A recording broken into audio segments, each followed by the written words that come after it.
Mara, Mpanga, Guevara, and Egniau. And the young Australian team, really a dark horse, really, for a place here. Ralph, Gregson, Williamson, and West. They're running really well. Most of their men can get round about the 146 mark, I think, if they push themselves. But can they get close to this particular team, who could really get under the world record? Roglic, Korongo, Kinyor, and Kipketur. Well, they're just having to go back to the start line again before they go through. But the Kenyans already hold that world record, set back in 2002 in Brussels. And a very strong Polish team there with Radanski and Schott, two top men to look out for in this race. Well, the interesting things here, Steve, notice that the Poles have got their two best athletes on the last two legs, whereas the Spaniards have got their two best athletes on the first two legs. Well, it's a tactical race, this, really, 4 by 800 metres. You've got to really think it through, because if you put your worst guys on the first couple of legs, you could be behind, but then that gives the two best men something to chase. Whereas if you take the other option of going hard first, you give the other athletes maybe something to chase after. And I know it might sound like a silly point, Steve, because they're not travelling at the same speeds under quite the same pressure in terms of changeovers, but I wonder whether one or two of these quartets have almost taken the changeovers for granted and not actually bothered. It's not inconceivable, because they don't necessarily do an awful lot of these distance relays, it's not inconceivable that they might misjudge the pace, as the athlete coming in could tire significantly, as you well know, over the last 5-10 metres in an 800 metres. Oh, and at 800 metres, if you've given everything you've got, you are coming in quite slowly, I'm afraid, of the last 10 metres or so. But having said that, it's going to be difficult to see, I think, whether, you know, tactics are going to be an issue here. If the Kenyans go off hard, they'll be chasing them as much as they can. The American team, I think, could do that. They could chase the Kenyan team, and it could be an interesting race if they do that. Whereas I think the Australians, maybe the Spanish teams, they'll be fighting it out maybe for 3rd and 4th places, but wait and see. Chariot here, just limbering up just before the start. And as I say, world semi-finalist in 2013, best of 144.38. So you can see that most of the Kenyan team can dip under that magic 144. And if we get below that 145 for every single member, it will be a world record. But looking at the flags, they are dropping. So that's an important factor too. And given their PB, Steve, as you say, Kenya in particular, all of them just about the slowest guys on the team, 145.3 Korongo. But with a running start, how much is that going to take off that PB? That PB from a standing start, of course. Is the momentum going to make a difference when they're doing an 800 metre, an 8-lap relay? I don't know. It's going to be a question mark we have to wait and see. I mean, that's the thing. And they haven't got David Rudisha too. Look at that. I mean, you take out that man, the world record holder, Olympic champion, and you can still field a team that could break the world record. But there's the lineup: Poland, Kenya, Australia, Uganda, Spain, Slovakia. And the big two, I suppose, there's the United States having to share the team, although I should say their lane with Slovakia. The Kenyans in lane 2, the one to watch, I suppose.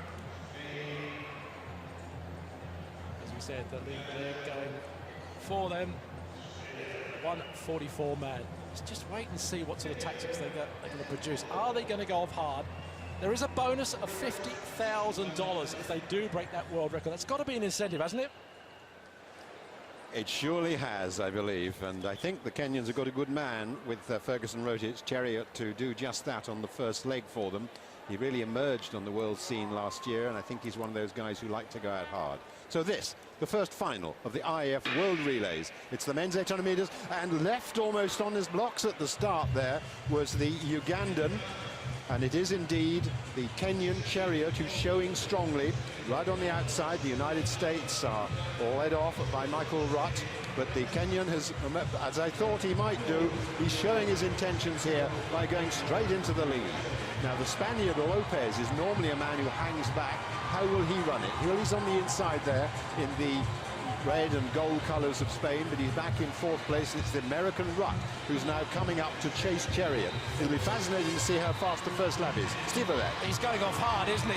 But Rutt really has made the right decision. You've got to go after the man here. You can't let them drift.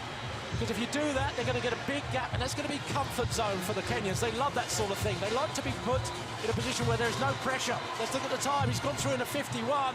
He's not slowing down, is he?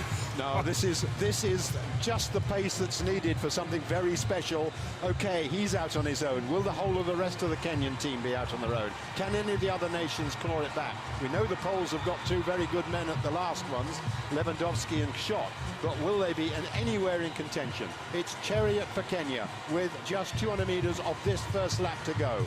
Then there's a, 25-meter gap back to the Americans, then the Spaniards. The Poles, who I mentioned before, are third from the back. One team just tailed off right away.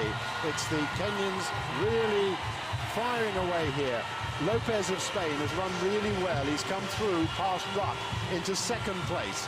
But there's a big lead. It's 30 meters now as Chariot takes off for the Kenyans. He hands over. Let's see who takes in second place. Yes, it's the Spaniards, then the Americans. So change of order for the Kenyans. We thought it was going to be Karongo on the second leg. It is in fact Job Koech Kinyor who has taken up the baton, 2013 Kenyan Championship gold medalist, and he has been given a terrific foundation on which to build by his opening leg runner, Ferguson Rotich Chariot. Spain still going well, but look at the size of the gap being opened up by the Kenyans.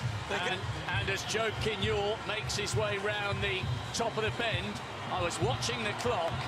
The first leg finished in almost bang on 1:45. A world record is not inconceivable. Well, actually, we've got 1:46 on our computer screen, so 55.3 second lap, but it's still on. Kinyor looking incredibly comfortable, and there is almost, well, that is around a 40-meter gap as we move into the second lap of this second leg. Kenya way out in front. Bermuda showing well. But Kenya, with clear daylight, this a time trial for the East African nation. But look at the back of the traffic now. Aaron Evans, the Bermuda record holder, 1:46.26 at his best, and he has got his Caribbean nation right back into contention. And remember, as far as the Polish athletes are concerned, they've got Schott and Lewandowski to go on the two last legs. They've got their big men still yet to make an impact. Aaron Evans could well be paying for going off so hard. He's dying a rather painful, slow death, but he's holding on. But it's all about Kinyor. Kinyor striding away, Job Koech Kinyor. And now Aaron Evans has been passed.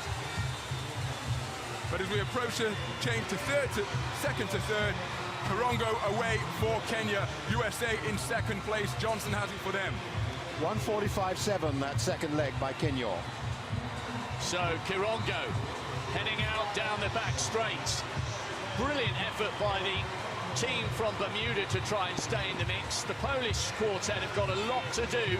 Lewandowski has a mountain to climb here. And in second place, it is Johnson of the United States. He is on the left of picture there. Now the camera widens out and we can see Karongo, and Johnson is making an impact, I think. Well, Johnson's a late comer to the 800 metres. He's a 400-metre hurdler specialist, so he knows what pain is all about. And he's trying his best now to claw it back, but that is a massive gap that the Kenyans are opening up. And they do not relent. They just keep going on and on and on, and it's preciously close to that world record. And a 50-second lap there for the Kenyan. Well, he's blistering through. That's an unbelievable lap time in the relay. You're not supposed to do that, but the Kenyans don't take any notice of what they shouldn't do. They just get out there and do it. Still a battle royal going on for third place. There's the Bermudan quartet, and now Lewandowski starting to make his quality pay, but he's going to have to work miracles here to get them back in touch with the Americans, but he is closing the gap and moving away from the rest of the field as the Australians move through into fourth place. But it is still Karongo. Can he keep it going here? Fourth in the Kenyan Championships last year. He's got a best of 1:45. It's going to be ever so tight here. A world record is a possibility. And certainly Dwayne Solomon has a big job to do for the Americans on the last leg. Oh, the last leg down, and Kip Keter has gone off like a train. 1:44.2 man this, the world youth champion last year. He's young, he's energetic, and he's very, very enthusiastic at the moment. But that third leg, 57.9 second, to me, 1:47.9, that third leg, so the record's out. He died a death, didn't he, on that second lap? But nevertheless, they're going to win this race, and they're going to win it well, the Kenyans. They're going hard. Just behind him, though, Dwayne Solomon of America, this long striding American who is very, very fast. Solomon, who was fourth at the Olympics and has run the fastest 600-metre time trial, or second fastest ever, behind his coach, Johnny Gray, is now leading this group behind. But he's got a good man behind him as well. The world leader this year is Dwayne Solomon, 1:43.88. He's a hard-charging runner. Well, you said he blazed off. He's just run a 49-second lap, Steve. Well, he's going to die, but good on him. He's given everything he can, and he's holding on. They are closing, they really are. Solomon's running well. Just behind him, though, is Schott. This man can finish fast. He's got an incredible change of pace. When he can actually get past this big American is another thing, though. Dwayne Solomon is strong, he's big, and he's tall, and he's pushing it on. But they are closing the gap on the Kenyan, who is now suffering after that blistering first lap. Can they close even further? He's dying, he really is, and it looks as if they may catch him. Well, can Solomon do it? The gap is now 10 metres. 8 metres to go. Schott is coming past Solomon. Can Schott close the gap and get the gold medal? Can he not? No, the Kenyan holds on. Well, Kipchirchir gave everything he had, and there wasn't much there. The tank was empty, but he came through in the end. The Kenyans get it. They led from gun to tape. There was drama on that last lap of this particular race. And it got the crowd on their feet. They thought it was going to be really a dramatic